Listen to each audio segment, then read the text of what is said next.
A popular tool in any utility closet, the spring-driven retractable tape measure was invented in the middle of the 19th century.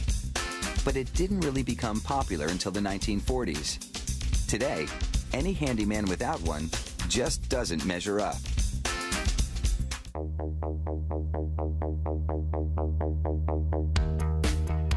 Measuring tapes take the guesswork out of any job.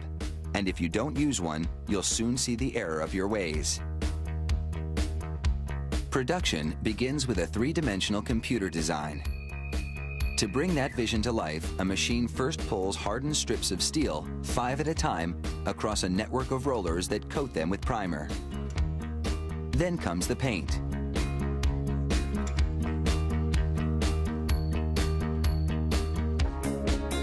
After the paint dries, the strips are rewound in preparation for printing.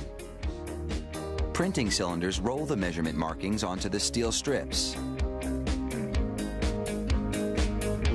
They use black ink for millimeters and red for meters.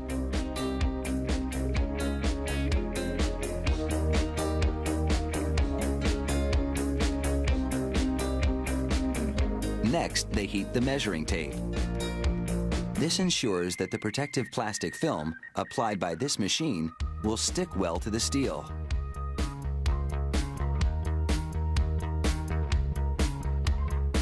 Rollers then give the tape a concave contour so that it can be extended rigidly.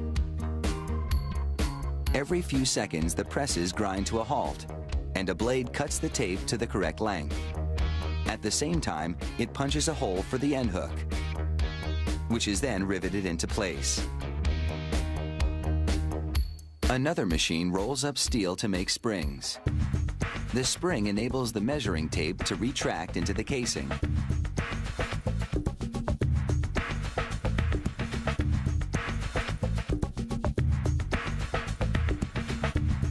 The end of the spring is clipped to an automatic winding machine. A worker places the lower half of the tape measure's casing into position. The machine then rewinds the steel spring and transfers it into the casing.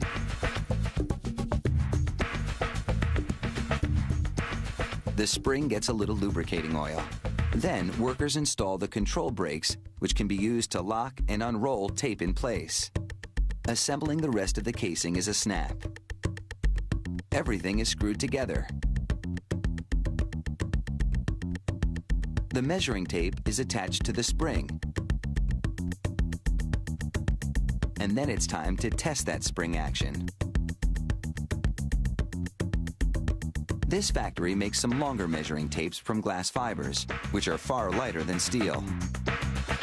Multiple strands of glass are pulled through a tub of white liquid plastic so that they'll stick together. The fibers then enter a machine that coats them with more plastic, melted down from hard pellets like these.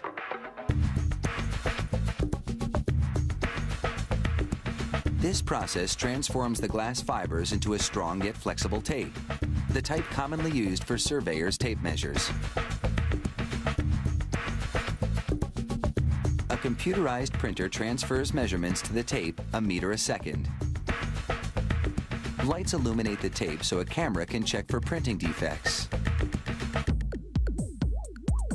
An inspector double-checks the print job and also examines each tape for accuracy.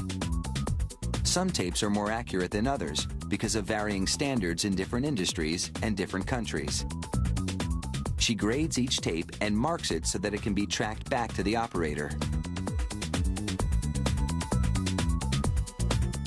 A laser then moves over the tapes to check the accuracy level again. If the reading is off by even a few thousandths of a millimeter, then the tape is rejected.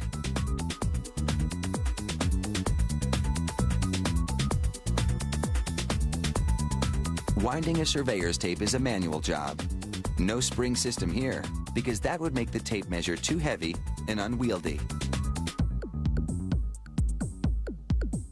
After winding, the tape is cut and the end hook is fastened into place.